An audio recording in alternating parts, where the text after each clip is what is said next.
My name's Taylor McCann. I'm a conservation planner at the Sussex Conservation District in Georgetown, Delaware, and today we are out at Story Hill Farm in Frankford, Delaware. Talking about whole farm planning.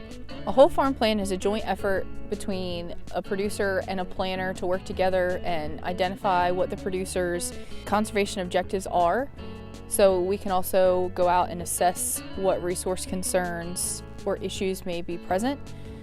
First step is you just give us a call. Come to us and just say, this is what I'm looking to do, this is the goals that I have, how I would like it to happen, and is there anything you can recommend?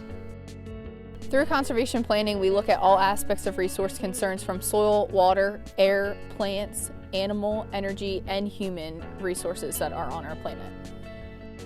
A whole farm plan is written in a clear step-by-step format that is designed to meet each individual landowner or operator's needs and goals. So we're looking to create this plan specific to your operation.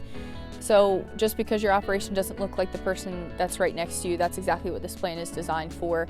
We're going to encompass everything on your farm. So if you have livestock and you also have poultry houses or you have a grain operation, we're going to put all of that together into one plan to really show what you have on your farm as a whole and how those pieces can come together to create what a full puzzle would look like, and how we can help you put different conservation practices in place to reach your goals while also keeping your farm working as one whole unit.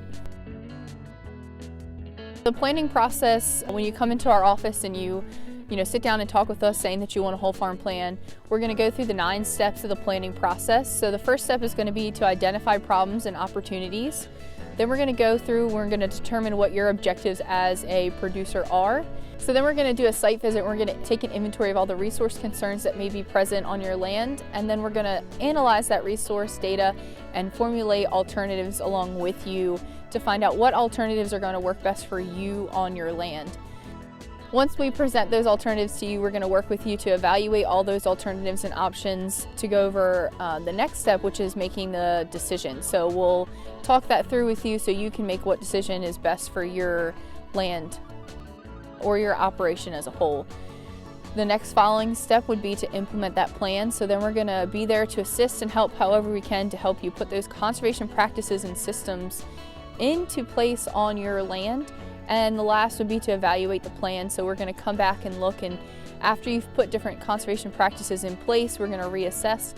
Maybe it's 5 years down the line and you've put cover crop that was not previously done, you're doing no-till, you've installed heavy use area protection pads around waters, you're now doing prescribed grazing. We're going to evaluate all those aspects of your previous plan and make adjustments for future plans based off of your new goals as well as the new resources or resource concerns that are present. With the whole farm plan, you're not bound to doing any of the alternatives that we suggest, but you can choose what alternatives will work best for the goals of your operation, along with what is coming up for you in the future. Our goal as a planner is really to provide guidance and direction for continued maintenance. So we want to look at this long term and not just what needs to be adjusted right now, but look at where you plan to be 5 years down the road and what we can do to help you achieve your goals throughout those next 5 years and beyond.